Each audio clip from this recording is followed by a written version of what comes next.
Os irmãos com a paz do Senhor Jesus Cristo. Amém. Aproveito que você está aí bem, irmãos. Abra sua Bíblia no livro de Juízes. Glória a Deus. Amém. Juízes 21. Glória a Deus. Livro de Juízes, capítulo 21. Quero agradecer, irmãos, a Deus por essa oportunidade tão honrosa de estarmos aqui, irmãos, para ministrar a mensagem do Senhor.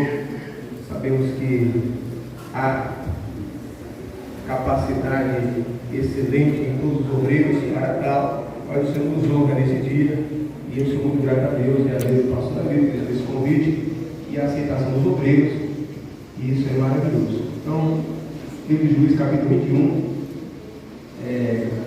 versículo 25. Glória a Deus. Nos fala assim a palavra do Senhor. Naqueles dias não havia rei em Israel, porém cada um fazia o que parecia reto ao seu coração. Tomemos o assento, irmãos.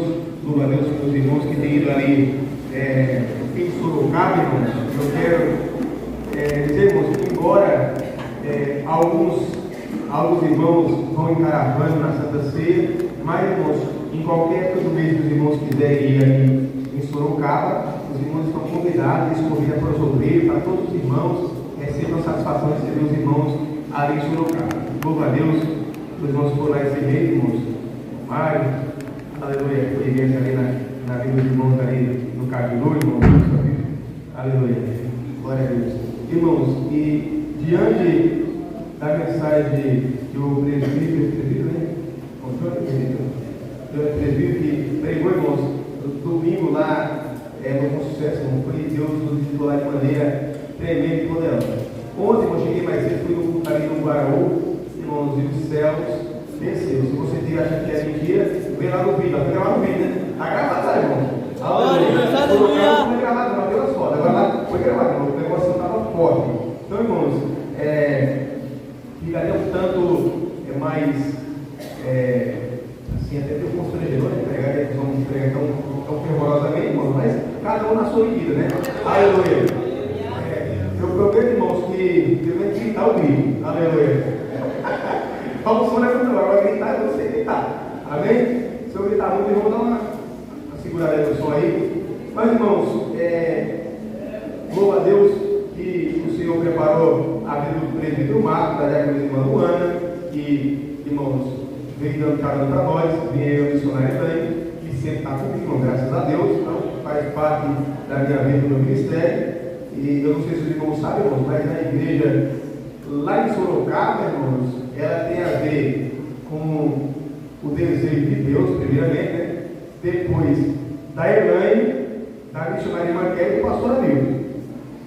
Quando você pensa na igreja de Sorocaba, você tem que pensar em Deus, aí você pensa na missionária Elaine, missionária Kelly, pastor Amil, aí depois vem eu, irmão. Irmãos, porque foi o coração dele que nasceu desejo, não foi o meu, não, irmão. Então, a igreja de Sorocaba, não é projeto meu, não. Eu fui para Sorocaba para trabalhar. Então, aleluia. Nós somos céu, estamos aí para fazer a obra do Senhor. Amém? Glória! Aleluia! Irmão, vai ser rápido, não vai passar de 1 hora. Amém? Glória! Se passar, até 5 minutos é tolerante, né? Se passar de 1 hora é 5 minutos. Então, irmãos, então vai ser rápido.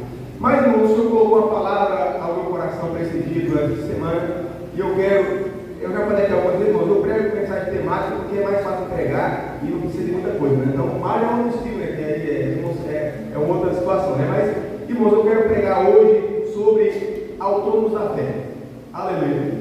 Só, irmãos, que você vê os irmãos aí, os grandes pregadores, que eles põem mensagem, tema de mensagem, e os temas, eles têm muito a ver com o contexto teológico, tem muita coisa por trás do tema da mensagem. As minhas mensagens, irmãos, eu estou orando, Deus me dá o tema, irmãos, eu não pergunto isso aqui, eu coloco o tema lá e pronto. Então, irmãos, eu vou falar sobre isso. Então, irmãos, não é critério teológico, não. Então, você não vai trocar critério teológico no tema de mensagem que eu prego, não. Porque não tem, não. O critério é o que Deus me dá, eu coloco lá e pronto. Amém? Aleluia. Então, hoje eu vou falar sobre, irmãos, autônomos da fé.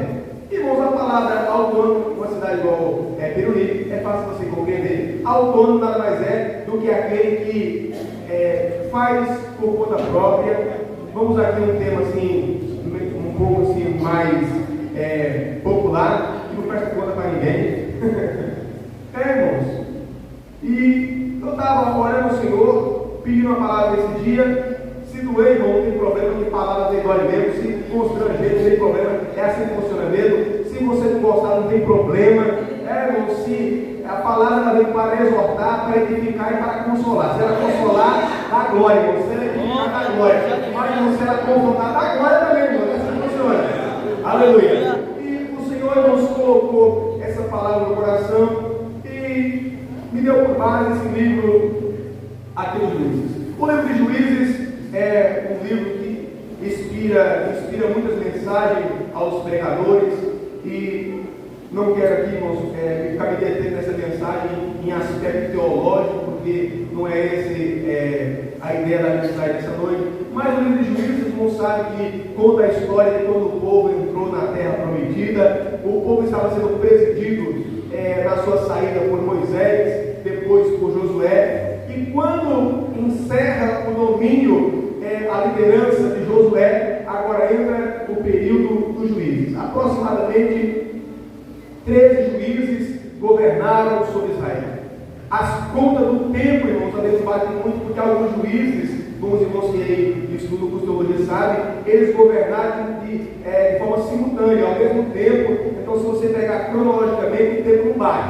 Então, não é que a Bíblia está errada, não. É porque às vezes falta um pouquinho lá dos bastidores. Você vai lá, você vai ver que alguns juízes, eles tiveram o seu período simultaneamente, por isso que as contas às vezes não batem. Mas o primeiro juiz foi Otiniel, ali no começo, e o último dos juízes, não sabe que ele também era profeta, que foi o profeta Samuel. E esse período, irmãos, que é um período de ajuste, o povo entrava na terra prometida, mas foi um período também muito difícil, porque o povo estava muito oscilante. Ainda não tinham se acostumado com liderança, com ter alguém sobre a sua liderança. A ideia de que, uma vez que éramos escravos e fomos libertados, parece dar uma ideia de não de livre, mas de libertinos. E agora, cada um, como diz aqui esse texto, nós vamos encontrar essa mesma ideia no capítulo 17, do versículo 6, que foi tema já da nossa escola dominical, que fala sobre Mica, que fala que naqueles dias também não tinha rei. Fala a mesma coisa no versículo, lá no capítulo 17, 6. Não tinha rei e cada um fazia segundo o seu coração. Aí veio a idolatria, veio a prostituição, veio o pecado, veio a dissolução no meio do povo de Deus. Isso aqui, irmãos, era o pano de fundo que acontecia no tempo dos juízes. Mas, olhando, irmãos, para nós, nos dias em que estamos vivendo, vamos esquecer, irmãos, que seria uma mensagem para os que estão lá fora, e vamos pensar que essa mensagem é para os que estão aqui dentro, assim. E eu tenho com certeza, irmãos, que toda mensagem pregada, ela nunca, em todos os pontos, alcança todas as pessoas. Às vezes, uma mensagem, uma palavra só é para você, o resto é para outras pessoas. Às vezes é tudo para você mesmo. Mas, irmãos, se for uma palavra só para você, você receba nessa noite. E nós vemos, irmãos, os dias que nós estamos vivendo, existe um movimento muito grande acontecendo aí, alimentado pela mídia, que ora ajuda a igreja, ora é um peso, é um inimigo do povo de Deus. Mas nós temos aí, irmãos, a ideia dos desigrejados, ou seja, os autônomos da fé. Autônomos da fé, que não prestam reverência, responsabilidade e não têm hierarquia com ninguém, com igreja, com liderança, com nada. Mas essa ideia, irmãos, ela não é pregada apenas no aspecto religioso. Você verá bem que há um contrassenso, e esse contrassenso ele favorece uns e beneficia outros. Estamos vivendo em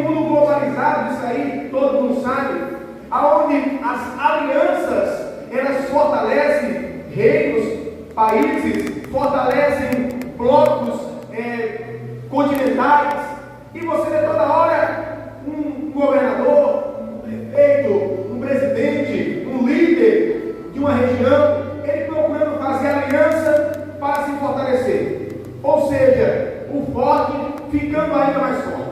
Mas, por outro lado, irmãos, essa mesma ideia é transmitida nessa cadeia lá do outro lado, a ideia de que você tem que ser separado, de que você tem que ser único, que você tem que ser individual. Veja bem, a ideia do autônomo, sabemos que tem as suas vantagens sim, mas a ideia do autônomo é você ser fraco, não é você ser fraco, porque você não tem alguém para estar na mesma ideia que você está sozinho. Você pode até pensar que está levando vantagem, mas você está sendo fraco, você fica sozinho. Essa é a verdade.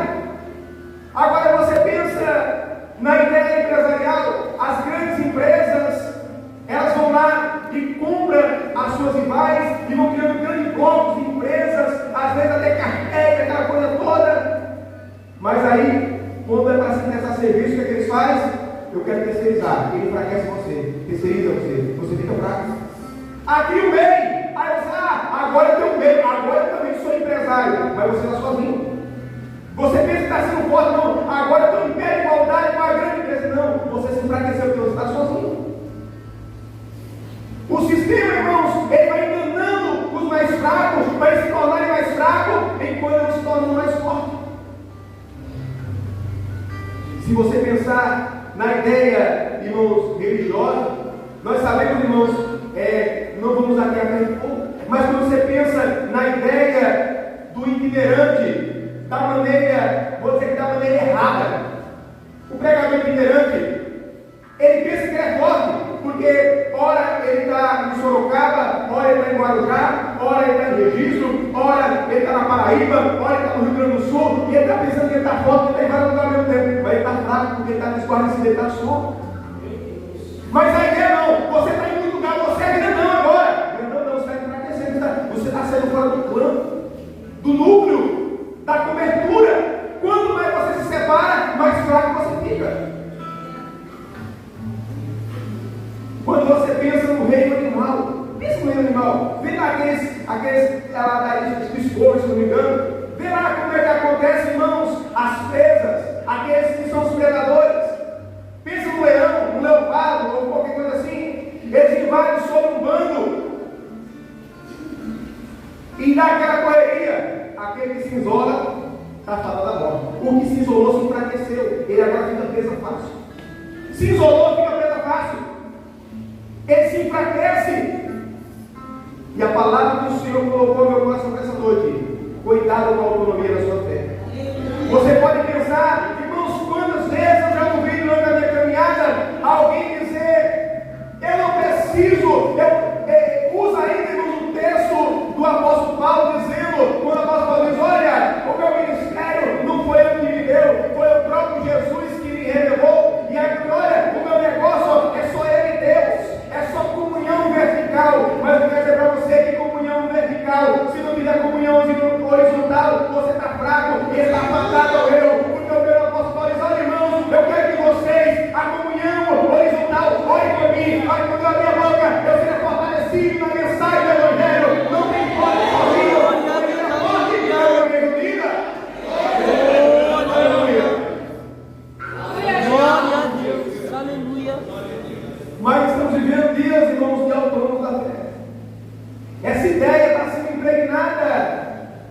E nós bem sabemos que a ideia hierárquica no mundo religioso já trouxe vários prejuízos no decurso da história, aonde algumas implantações de costumes, algumas implantações de ideias, algumas implantações, irmãos, podemos dizer até ideológicas, algumas implantações de culturas, e aprisionam as pessoas naquela questão hierárquica, onde as pessoas estavam mais propícias a obedecer uma ideia de um grupo, uma ideia cultural, uma ideia ideológica, porque a palavra de Deus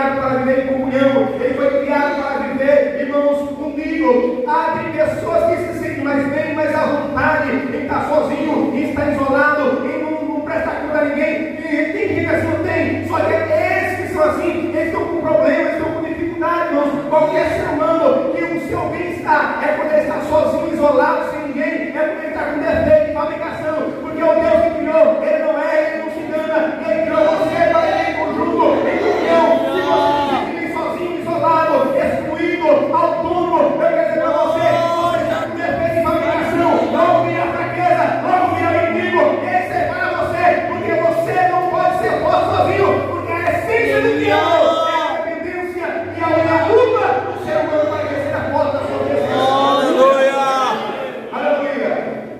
Quando nós olhamos, irmãos, para a palavra do Senhor, nós encontramos a necessidade, irmãos, da comunhão do povo de Deus. Quando nós olhamos para a palavra, nós encontramos a necessidade de liderança. É necessidade, irmãos. Não é apenas aceitar, não, eu aceito. Não é você aceitar, você precisa. Existe necessidade de comunhão, existe necessidade de liderança. Quem nunca ouviu aquela frase, que é tão comunicada em todos os lugares, que o bom líder é aquele que consegue ser um bom liderado. Não se engane, irmãos. Se você não conseguir ser liderado, você um dia, quando for líder, você vai ser um péssimo líder. Você vai falar, eu conheço a palavra, não adianta, você vai ser um péssimo líder. Ah, mas eu conheço, você vai ser um péssimo líder, porque só consegue ser um bom líder aquele que consegue ser um bom líder. Quando nós olhamos para a palavra do Senhor sobre a necessidade, estamos falando aqui do tempo dos juízes, sobre ser liderado. O tempo dos juízes, irmãos, ele foi precedido pelo tempo de Josué, e os irmãos conhecem a história.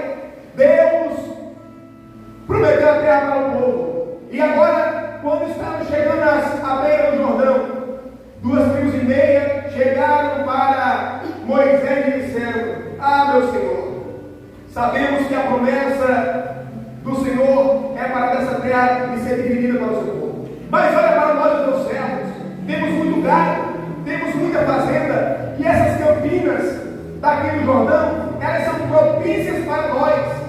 Dá-nos por herança e não a tomaremos do outro lado do rio. Dá por herança para que o nosso gado fique neste lugar. Os irmãos conhecem bem a história. E agora Moisés, o servo do Senhor, chega para aqueles homens e diz: olha, assim faremos, desde que formemos uma aliança nesse dia. Quando nós atravessarmos esse Jordão e o Senhor nos levar para se apossar da terra que estão essas nações, essas 7 nações, vocês se comprometem a passarem à frente dos vossos irmãos com a sua espada em punho e não pararem de lutar até que Deus dê repouso aos vossos irmãos, assim como deu repouso a vós. Irmãos, e os dias se passaram, os irmãos conhecem a história. Moisés, ele morreu, Moisés agora foi recolhido ao Senhor. Josué atravessa o Jordão, e quando Josué atravessa o Jordão para tomar posse da terra, agora Josué, ele vai a essas tribos e começa a reivindicar e dizer: vocês lembram daquilo que vocês falaram na presença de Moisés, o servo do Senhor? E vocês prometeram que a posse dessa terra boa, que está muito larga, está muito fértil, tem cidades fortes, tem muito pasto, onde vocês repousam com o vosso gado e com toda a vossa fazenda. Agora o Senhor vos deu descanso. Vai lembrar do compromisso que vocês fizeram com o Senhor na presença do servo Moisés, dizendo: nós passaremos adiante dos nossos irmãos, e com a nossa espada, e com a nossa vida, nós iremos e conquistaremos até que todas as tribos do Senhor tenham descanso, como vocês hoje têm descanso aqui no Jordão. Irmãos, aqueles homens que escutam aquela palavra proferida pelos lábios de Josué, referindo-se a uma aliança que tinha sido feita há alguns anos atrás. Eles agora, irmãos, pensando em liderança, ele diz: ah, sim, lembramos desse compromisso que fizemos, sim. Agora vem a especificação de liderança, porque o que acontece é que não basta apenas ser liderado, você tem que ser liderado por aqueles que foram chamados por Deus para ser liderado. Existe, irmãos, muita dificuldade em algumas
em tudo te obedeceremos. Aleluia. Aí, irmãos, eles fazem a especificação cirúrgica. No entanto, que Deus seja contigo, como foi com Moisés, o seu servo. Aleluia. Irmãos, o problema é que tem muitas pessoas que estão seguindo pessoas. Ainda alguém fala esse dia lá em Sorocaba, não lembro que foi na escola dominical, sobre o perigo do seguir na rede social. Eu estou seguindo fulano, eu estou seguindo fulano, eu estou seguindo. Você está seguindo só porque lhe convém. Agora eu pergunto, e quando precisa, irmãos do líder, como é que você reage? Você também, irmãos, lá no Facebook, lá, irmãos, no Instagram, você escolhe quem você vai seguir. Mas na igreja, irmãos, é diferente. É você que está lá e o líder da sua vida, e você tem que aceitar. Você não pode escolher, não. Agora é Deus que escolheu. Se Deus está na vida dele, apenas obedeça. Obedeça, porque Deus, ele não erra, ele não se engana. A liderança da igreja, a não é escolhida por Deus. Ele que chama, ele que capacita, ele que determina. E a igreja tem que aceitar, porque senão é rebelião. E a rebelião é o pecado de feitiçaria. Então ele expulga da sua presença. Aqueles homens disseram a Josué: se Deus for contigo, nós seguiremos. Cuidado com quem está seguindo. Cuidado com o tipo de líder que você está seguindo. Se Deus não for com ele, irmãos, aleluia. Pessoas que têm dificuldade de acatar uma ordem um pouco mais dura do líder da sua igreja. Mas, irmãos, já vi situações de pessoas terem a paixola de querer aferir a sua liderança com outro ministério. O irmão Robson chegar para o seu liderado e dizer: olha, a partir de hoje vai ser assim na igreja. E aí o cidadão se arrepia, e aí de repente vamos pensar que ligou lá para o pastor João das Neves, João das Neves, aleluia, lá de Pindamonhangaba, e diz: pastor, o meu líder aqui, Robson, ele está terrível, e diz que tem que ser assim, assim. O que é que você acha, irmãos? Aleluia. Aferimento de liderança, irmãos, não é com o pastor do líder, não é com a Bíblia Sagrada. Se Deus for com ele, bate a tua cabeça, aceita, irmãos, porque você não é o dono da fé, não. Você tem um pastor, ele se chama Jesus Cristo de Nazaré, e ele não se engana. Quando ele põe uma liderança sobre a sua vida, ele cuida da tua alma.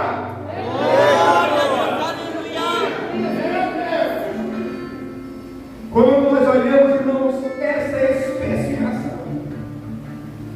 Nós olhamos a segunda coisa que nós falamos nessa noite, que é a questão da comunhão. Quando nós olhamos para o livro de Atos dos Apóstolos, a necessidade da comunhão dentro do propósito.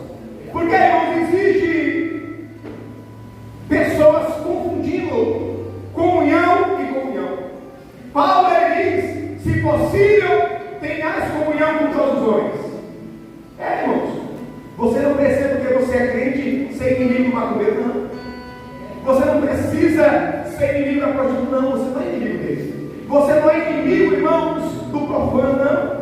Se possível, ter comunhão com todos os homens. Mas veja bem, irmãos, existe a comunhão com propósito, que é a comunhão da igreja. A comunhão da igreja, irmãos, não é igual a comunhão do mundo, não. Porque existe um propósito. Aleluia. A comunhão da igreja, irmãos, ela tem propósito. E a igreja de Atos dos Apóstolos, capítulo 2, o versículo 46, os irmãos conhecem, 47, diz que ele estava lá, irmãos, sujeito à doutrina dos apóstolos. Eles estavam lá, irmãos, sujeitos à liderança dos apóstolos, mas na comunhão, no partir do pão, nas orações, em cada alma havia temor, e muitos sinais e maravilhas se faziam no meio do povo. Eles não diziam que nada era seu próprio, mas tudo era em comum. Mas eles caíam na graça do povo, e Deus acrescentava à igreja aqueles que haviam de se salvar, porque a comunhão da igreja é gostoso, comunhão da igreja é churrasco, comunhão da igreja não é bater papo, não é provocar, não é trocar mensagem no Facebook, comunhão da igreja é dar uma salvação, é dar uma cura, é dar uma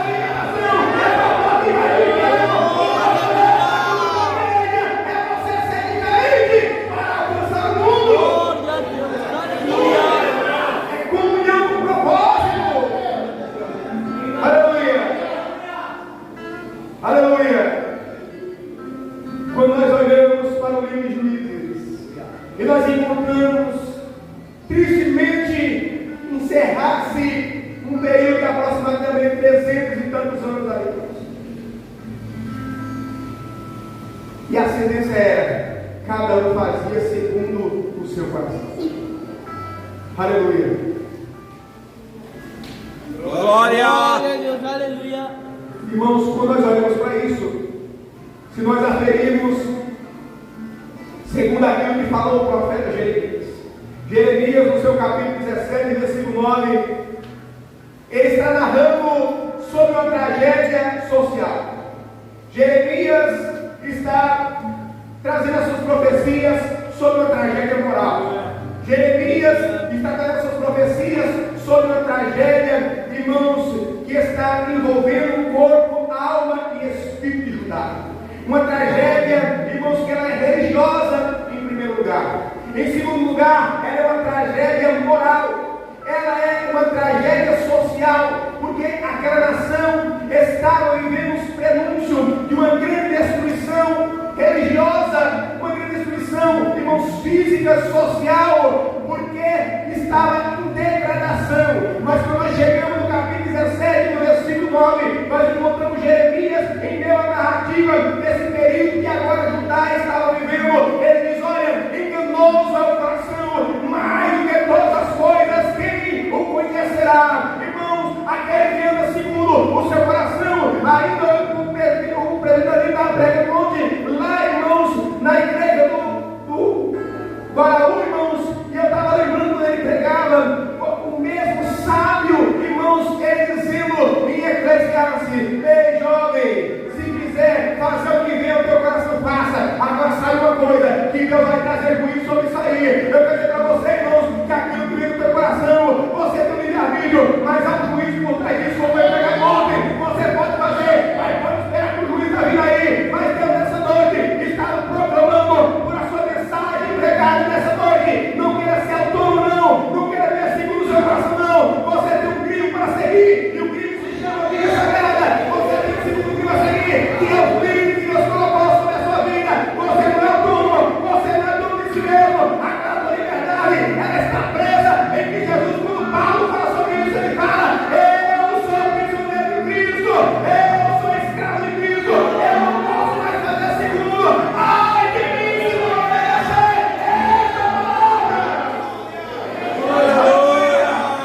Existe, irmãos, uma referência de Deus sobre aquilo que Ele determinou para a sua vida.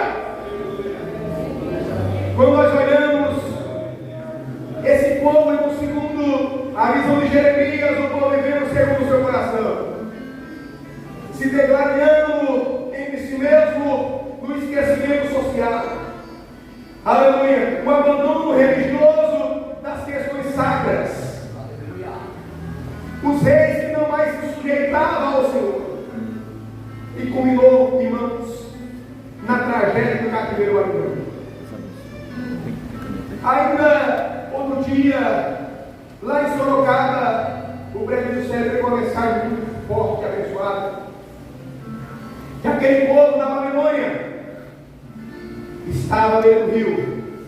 As harpas que eram usadas no culto estavam penduradas. E de repente os seus opressores, os seus feitores, aqueles que dominavam sobre eles, e conhecia que no culto religioso judaico existia cânticos e músicas. Eles sabiam dos filhos de Azar, eles sabiam da família de Coré, eles sabiam que os levitas se formavam em músicas, em cânticos, assim como o coral que cantou nesse dia de hoje. E de repente ele dizia: ei, canta um canto de Sião. Mas, irmãos, de repente aqueles homens diziam no Salmo 117: como que nós cantaremos os cantos de Sião em terra estranha? Estamos cativos. Não podemos cantar porque a nossa alma, o nosso desejo está em Jerusalém. Nós estamos aqui fisicamente, mas a nossa alma está ligada a Jerusalém. Eles estavam dizendo: eu só consigo adorar se eu viver em Jerusalém. Eu só consigo agora se eu estiver na terra da promessa. E os anos foram se passando. Mas, irmãos, quando nós olhamos a palavra do Senhor dizendo que Deus levou consigo, manda aquele povo voltar para Jerusalém. E quando nós chegamos no livro do profeta Ageu, no seu capítulo 1, Glória. nós encontramos, irmãos, um sacerdote de Josué. Nós encontramos um líder de Zorobabel. Mas nós encontramos um povo que agora Deus levando o profeta Ageu para dizer para eles: ei, vocês estão achando que é tempo de abandono? Aleluia. Vocês não estão lembrando porque é que vocês foram para o cativeiro? Vocês voltaram lá e eles diziam: o lugar de eu adorar é em Jerusalém. Mas chegar em Jerusalém, o texto vai dizer no seu versículo 5 que cada um, irmãos, corria a sua própria causa. Era o touro da fé. O altar estava para ser construído, mas eles preferiam construir casas. O templo estava destruído, mas eles preferiam construir riquezas para si mesmos. Os muros estavam destruídos, mas eles preferiam fortificar suas finanças. Autônomos da fé. Não queriam mais adorar. E agora Deus começa a dizer: vocês querem alegrar o seu Criador? Vocês querem alegrar o vosso Deus? Subir ao monte, tirar madeira, edificar a minha casa, aí eu vou me alegrar. E Deus continua dizendo: vocês chegaram e vocês almejam muito, mas vocês recebem pouco. Aquele que come não se sacia, o que bebe não se sacia, o que coloca o cobertor, ele não se aquece. Aquele que recebe salário, recebe sacrifício, porque vocês são autônomos, cada um busca a sua própria causa, o seu próprio interesse. Os autônomos não alcançarão o meu benefício. Subir junto, a madeira, fique, se não tem, vai, daí eu vou me alegrar. Quando nós olhamos, irmãos, para aquele povo, é assustador. Mas eu quero, nessa noite, fazer a parte de nossa mensagem falando, irmãos, sobre essa ideia de comunhão segundo o sábio Salomão. Aleluia. Existe, irmãos, um provérbio judaico que diz que um homem sem amigo ou sem comunhão é como a mão direita sem a mão esquerda. Porque você precisa de comunhão, você precisa de amigos. E quando nós olhamos, irmãos, para a palavra do Senhor, no livro de Eclesiastes, no seu capítulo 4 e o seu versículo 9, vai nos dizer: melhor é serem dois do que um, porque tem menor paga no seu trabalho. Porque se um cair, o outro levanta o seu companheiro, mas ai do que estiver só, pois caindo não haverá quem o levante. Também, se dois dormirem juntos, eles se aquentarão, mas ai do mas também dois dormirem juntos, eles se aquentarão, mas um só, como se aquentará? E se alguém quiser prevalecer contra um, os dois lhes resistirão, e o cordão de três dobra não se quebrará tão depressa. E eu queria, irmãos, concluir essa mensagem nessa noite falando sobre isso. Uma visão de comunhão segundo os sábios Salomão. O irmão Danilo ontem, irmãos, com maestria, irmãos, fez uma introdução linda da sua mensagem, falando sobre o aspecto cultural e educacional da vida de Salomão na sua juventude, tudo aquilo que ele recebeu e tudo aquilo que representou para a sua vida quando ele relacionou a ausência de Deus. Não vale de nada.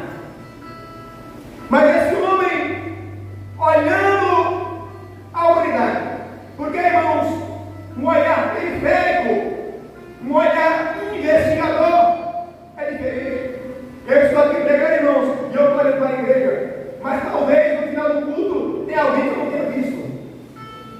está olhando de uma forma geral. Mas quando você olha, se eu quiser encontrar alguém dentro da igreja, irmãos, eu vou olhar de uma maneira mais específica. Está lá, irmão, está lá, no último lugar lá, eu estou vendo. Porque você procura de forma específica. E o que Salomão estava fazendo aqui, irmãos, era um olhar específico sobre comunhão e a sua necessidade no dia a dia, nas coisas práticas da vida. Ele estava identificando que a autonomia, ela destrói o ser humano. Era essa a ideia que ele estava trazendo, irmãos, desse texto. Aquele que se torna autônomo, individual, se separa, se individualiza, eles estão fadados à destruição. E quando nós olhamos, ele começa falando sobre o trabalho. E ele diz que se trabalhar em dois, vai ter melhor paga do seu trabalho. Parece óbvio, né, irmãos? Se trabalha dois, mas, irmãos, a ideia exegética que essa investigação não é só porque dois trabalham dobro. Porque tem, irmãos, a maioria dos trabalhos, se você colocar uma pessoa que tenha tal capacidade para fazer o serviço, ele faz X. Se você colocar duas pessoas com a mesma capacidade, ele faz mais do que o dobro. É assim que funciona. Sempre em dois, o negócio produz mais. São, irmãos, situações que Salomão investigando dizendo: tem que existir comunhão. É a parceria do trabalho. Aleluia! Mas, irmãos, não é aqui que estamos em empresa, estamos em igreja. É igreja, é ministério, é reino de Deus. Mas o que isso quer dizer para nós? É que se você se juntar com alguém, você vai produzir mais. Se você se unir com o seu líder, você vai produzir mais. Ah, mas eu prego muito. Se você se unir com o meu líder, você prega muito mais. Ah, mas eu evangelizo muito. Se você se unir, irmãos, com o Zé Maria, você vai evangelizar muito mais. Ah, mas eu oro muito. Se você se juntar, irmãos, com o José, você vai orar muito mais. Ah, mas eu visito muito. Se você se juntar com mais, você vai visitar muito mais. Ah, mas eu organizo muito. Eu sou hábil na secretaria, na tesouraria. Se você se unir com o pastor Hamilton, você vai produzir muito mais. Porque a igreja não é autônomo, a igreja é comunhão. Se você trabalhar em nós, a paga vai ser melhor. Jesus, irmãos, ele está com os seus 12 discípulos. Ele diz: eu vou enviar de dois em dois, porque de dois em dois vocês são mais fortes. Aleluia. Os dias foram passando, irmãos, e de repente, agora, além dos 12 apóstolos, ele tinha 70 discípulos. E agora eu vou enviar de dois em dois, porque eles produzem mais.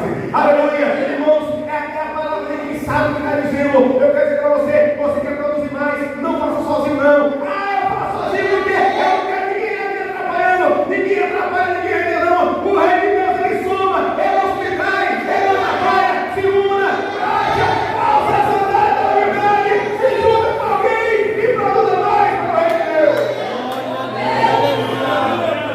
Ah, mas aqui não tem a mesma capacidade, não tem a mesma visão. Ah, irmãos, igual a visão, ora a Deus, mas Deus quer pôr pessoa do teu lado. E eu sei que se você se unir mais alguém, vai produzir muito mais. Aleluia! Quando nós olhamos para a palavra do Senhor, no versículo, irmãos, no versículo 10, ele vai falar sobre, irmãos, as situações da vida. Olha só, ele diz: porque se um cair, o outro levanta o seu companheiro. Irmãos, ele está falando num contexto que não existia cidades asfaltadas como temos hoje. Não existia rodovias, irmãos. Descemos ainda ontem, ali, irmãos, a Serra de Jutiá. Meu motorista, Presidente Marcos, meu motorista ali, irmãos, descemos para nas curvas 80, irmãos, eu com medo, mas a estrada é boa, irmãos. A estrada é boa. Imagina se fosse uma estrada esburacada. Esse é o aspecto, irmãos, natural. O problema que Salomão identifica, irmãos, vai além dos buracos da estrada. Imagina só, irmãos, a luz do que disse Asaf no Salmo 73. Asaf, irmãos, estava em uma situação que ele começa a dizer: verdadeiramente o Senhor é bom. Quanto a mim, os meus pés estavam se escorregando, quase que eu caía. Ei, irmãos, o que Salomão estava dizendo era: na caminhada, você está sujeito a cair. Não existe, irmãos, bom que nunca caia do patamar que está. Porque, irmãos, na igreja, algumas pessoas, elas, ideologicamente ou culturalmente, têm a ideia de que cair é quando um homem comete pecado sexual, ou vice-versa, quando a mulher comete, ele caiu. Mas, irmãos, quem dera que cair fosse só isso. Oxalá que cair fosse só isso, irmãos. Vamos pensar na ideia de cair. Você orava 10 minutos na madrugada todo dia. Agora você ora os 10 minutos só uma vez por semana. Você caiu. Você já caiu. Você evangelizava uma vez por semana. E agora você vai só uma vez por mês. Você caiu. Aleluia. Você leia a Bíblia todos os dias durante meia hora. Agora você lê apenas 5 minutos. Você caiu. Você caiu. Aleluia. Você virava um dia para você estar junto com a sua família e aconselhar aqueles que você ama. E agora você não faz, você acabou de cair. Está caindo. Aleluia. Você que tinha uma prudência na presença do Senhor. Você sempre chegava antes do começo do culto, porque você não podia perder o período de oração. Agora você calcula para chegar depois da oração. Você caiu, já está caído. Você vinha 3 cultos por semana e vai da EBD para aprender a palavra do Senhor. Agora você vem só na quarta e na sexta. Você já caiu. Mas ele está dizendo: se me vem hoje, se você tem um companheiro, ele vai levar.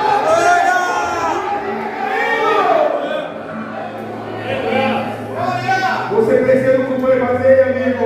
Eu lembro de você no domingo, ensino bem, volta para o culto de ensino. Eu lembro de você no EBD, volta para a EBD.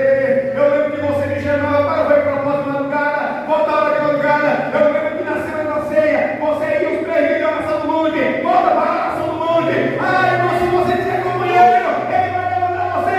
Você não vai ficar caído, porque Deus diz essa palavra. O justo, ele pode até cair. Se ele cair 7 vezes, ele não fica passado.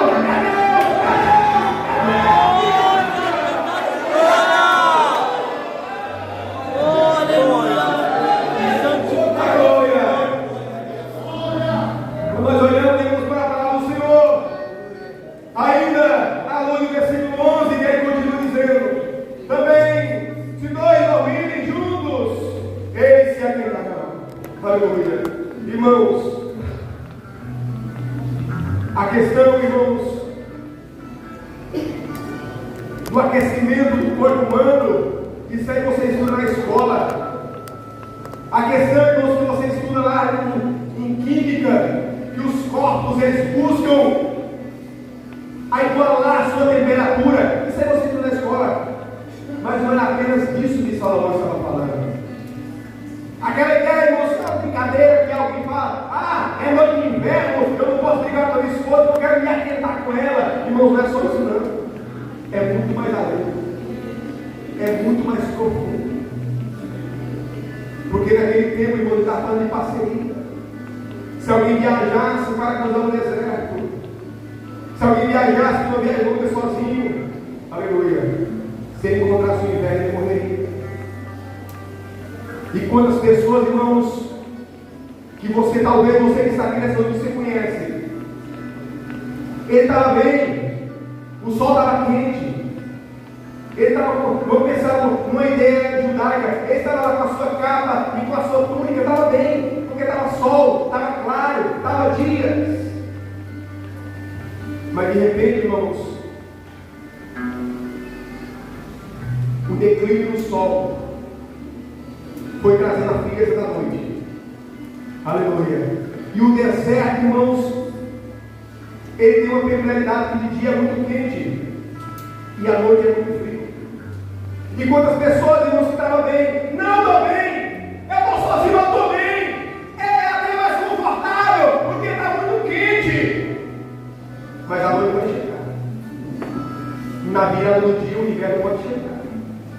O apóstolo Paulo, irmãos, ele estava em uma prisão em Roma e de repente, no seu punho começa a redigir uma carta a Timóteo dizendo: ei, vem depressa, o inverno chegou. Aleluia.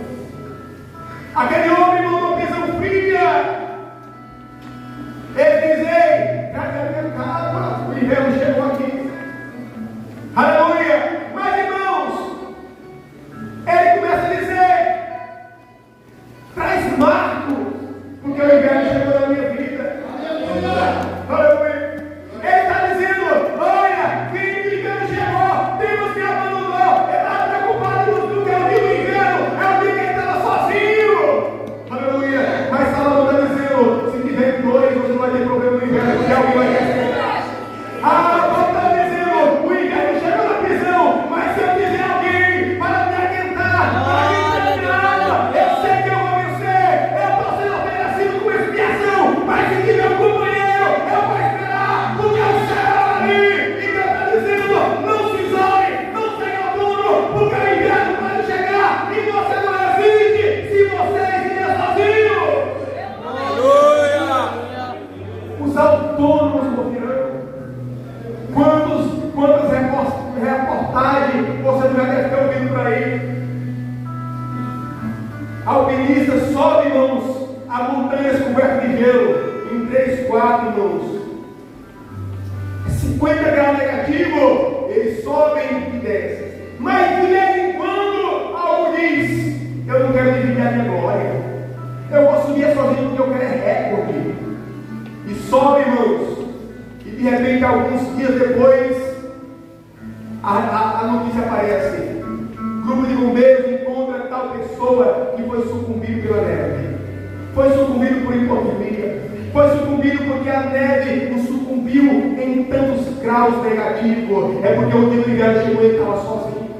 Ei, igreja, Deus está falando para você nessa noite: não queira ser autônomo da fé, não. Deus está dizendo: é a comunhão que vai construir o fortalecimento, é a comunhão que vai produzir mais, é a comunhão que vai te aquecer, é a comunhão que vai te preparar. Deus está dizendo para você: se você for autônomo, se prepare, porque o inverno está chegando e você não consegue resistir. Glória. Olha, a luz do versículo 4 para nós encerrarmos. Glória a Deus. Glória a Jesus. Aleluia. Aliás, no versículo 12, ele fala sobre: e se alguém quiser prevalecer contra os dois lhe resistirão. Aleluia. Existe, irmãos, uma ideia, talvez seja uma ideia satânica, eu não sei, de que agora eu sou crente, guerra nunca mais. Agora eu sou crente, guerra nunca mais. Aleluia. É o contrário. Você saiu do lugar neutro para o lugar da guerra. Você está no lugar de guerra. E essa consciência, irmãos, ela precisa na sua mente. Ou nós estávamos ali orando muito, irmãos, e de vez em quando, irmãos, você escutava. E eu falava: isso não é o grito, irmãos. O grito de alguns irmãos: Senhor, eu sei que nós estamos em guerra. Irmãos, aleluia, estava em consciência que estão em guerra. E aqui Salomão, ele investiga, irmãos. Ele não está investigando a luz do exército romano, não.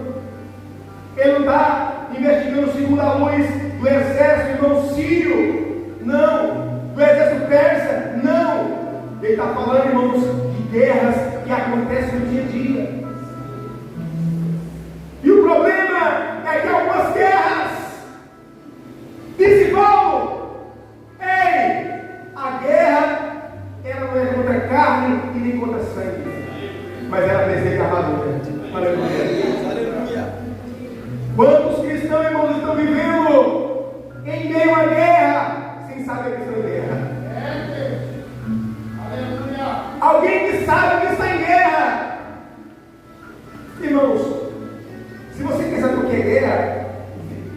Vê um dia uma reportagem de alguns soldados subindo, invadindo uma favela. Ele está lá, irmãos, se precavendo, porque ele sabe que tem um inimigo à espreita. Aí de repente você vê na reportagem: polícia invade um complexo, não sei de onde, e 10 pessoas morrem de bala perdida. É porque, irmãos, é melhor não sofrer essa guerra. Quem subiu sabendo que está em guerra, irmãos, está vivo. O bandido que sabe que está em guerra está vivo. O policial que sabe que está em guerra está vivo. E o desavisado morreu. Porque ele não consegue entender que está em guerra. E quanto à igreja, irmãos, aí você vê alguém que está subindo um monte, como se não estava lá, dizendo: Senhor, eu sei que nós estamos em guerra. Aí, irmãos, aleluia. Tinha já, irmãos, será 10 anos que eu não subi no monte dos irmãos. 10 anos, irmão.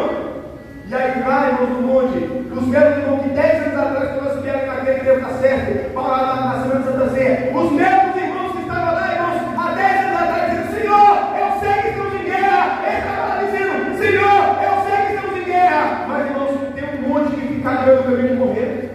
Tem um monte que morreram. Por quê? Porque eles não perceberam que estavam em guerra. Glória, aleluia. E Salomão está dizendo: se vier a guerra, 2 é mais forte. Quando vier a guerra, e ela virá, irmãos. Mas tem guerra que é introspectiva. Você está guerreando em batalhas espirituais dentro de você. O inimigo está querendo te convencer que você está derrotado. Se você não tiver alguém para conversar, você morre. Alguém está dizendo que o seu ministério acabou. Talvez você cometeu uma situação na sua vida e alguém dizendo para você: não dá mais. Se você não tiver como ele, você morre. Ah, mas eu tenho Deus, irmãos. Todos nós temos Deus. Nós estamos vendo dias, irmãos, que temos instantes catástrofes falando: pastor, não sei de onde se suicidou. Ele tinha Deus, irmãos, mas é porque no dia da guerra ele estava sozinho.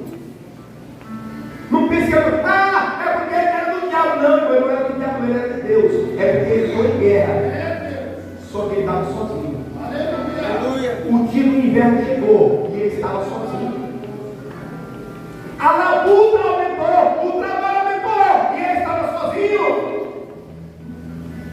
No meio da caminhada, você é assediado, assim como aquele que essa empresa diz: não, abre uma empresa para você ser autônomo. Alguém vai ter certeza que está solto. Não, se isola que você vai ganhar mais. Por que você levar o nome de Deus para Cristo, se você pode levar o nome de pregador, João o pregador? Irmãos, cuidado com esse problema. Aleluia. Porque levar o nome de congregação, a minha vida para Cristo, se eu pode levar o meu nome na congregação, irmãos, tenha cuidado com a série da individualidade. Ela virá na sua vida. Se ela não chegou ainda, ela vai chegar. Ela vai chegar, porque, irmãos, estão vivendo dias de autônomos da fé. Assim como está acontecendo no meio empresarial, assim, irmãos, como está acontecendo o assédio no mundo. Esse assédio está vindo para a igreja, e é por isso que nós estamos vendo alguns se desvinculando. Não, eu prefiro ficar sozinho, eu preciso ser representado. Eu não quero ser representado, porque tem algumas coisas que eu não concordo. Ah, irmãos, não concordar, irmãos, existe desde o princípio. Mas você não precisa ser autônomo, você precisa ser humilde. E ele termina dizendo no versículo 12, na última parte, dizendo: o cordão de 3 dobras não se quebrar. Eu convido a você a se colocar em pé.